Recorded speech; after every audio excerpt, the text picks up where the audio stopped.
What's up everyone, Mike here, and today I'm going to do a Blender tutorial, and I've said that I was going to do these, for a while now.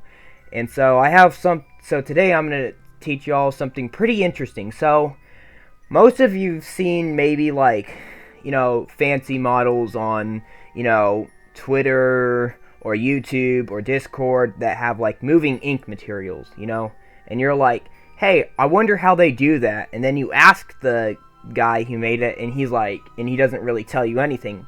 But today is your lucky day because I'm going to tell you how I do it. And it's actually fairly simple, like a bunch of them, this is the easy way, so, it's not like the most fancy way, but, you get this nice and cool result, and personally, I like it, kind of looks, it doesn't, I don't know, much about how to use, materials and stuff, because, I'm more into the modeling part and stuff than the material part. But anyway, this is how I do it. So, without further ado, let's get into it.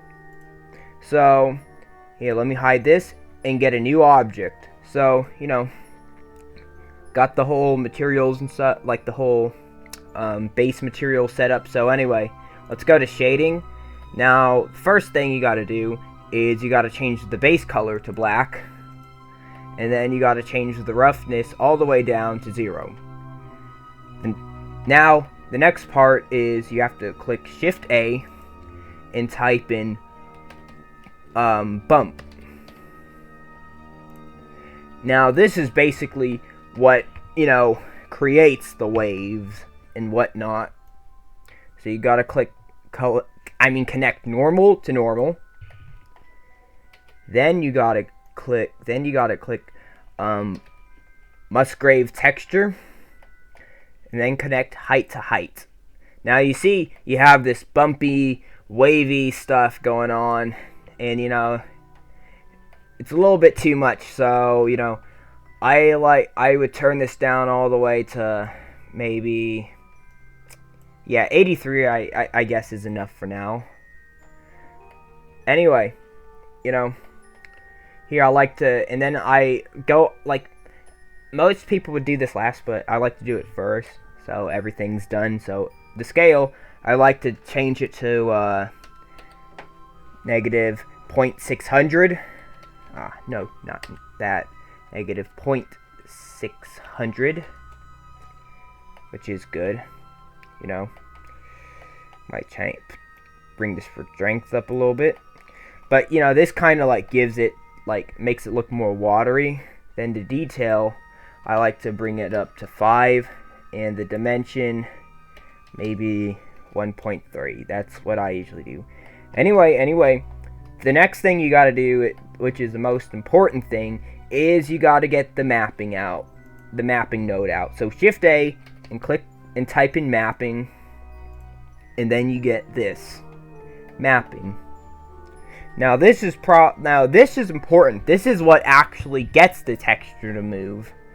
So, you want to connect vector to vector, but you could see the bumps and stuff are all gone. So, I'm just showing you that by messing with the strength a little bit.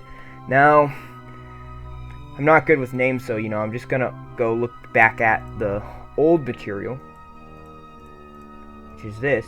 You gotta get texture coordinates, make everything alive again, So, type in texture coordinate in the search. Now connect object to vector. And bam, you got it, it's back again. I'm gonna bring the strength down slightly. Maybe to, 100, I guess. It looks decent, I think we're making some pretty good progress, Anyway, now, you got your basic ink material done. Yay! Now, you're probably wondering how you make it move, so, well, that's easy. Now, this part, you gotta listen, really closely, This is pretty important, So anyway, you go to mapping, and on mapping, okay, well, before you like do anything, you gotta bring your timeline thing, the thing here, all the way to 0, and where it says location, you have to press I.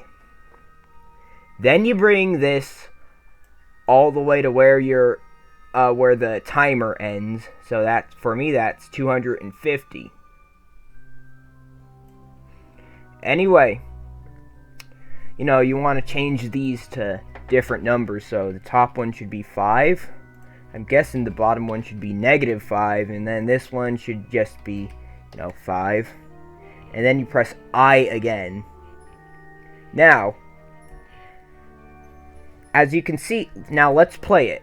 Now, we're not done yet. So, as you can see, the animation starts off slow and then goes fast and then, returns back to slow. Well, that's because we have to do some, graph editing and stuff up in here. So, to get to here, like,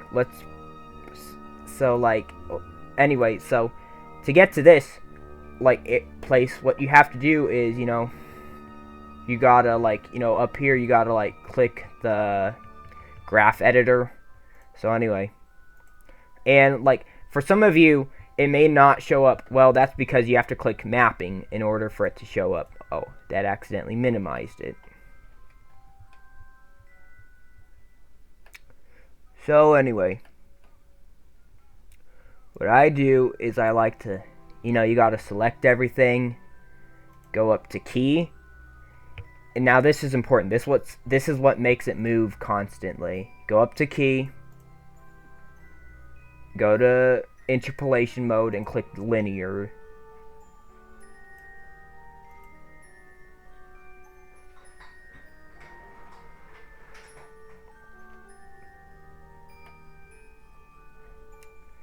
And that basically makes it move constantly, but I think I did something different for the other one. But yeah, you see how it has a constant motion, which is pretty nice,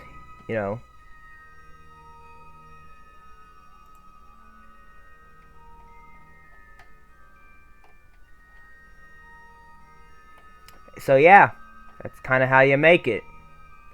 Now let's experiment around a little bit. So here, let me get the first one I made. So, I have 2 different materials. So here's the first one I made. It's one straight line, while this one is like 2 different straight lines. And you're probably wondering, why is the first one you made like a straight line and this one has 2 different lines? Well, for this one, I set one to negative, so that's why you got a little bit of an X here. But yeah, remember, when you go here, when it's all curvy, you have to select everything, box select, then go to key, and then interpolation mode, then linear. So yeah, I hope you enjoyed this tutorial. Like, subscribe, and hit that notification bell for more content. See ya!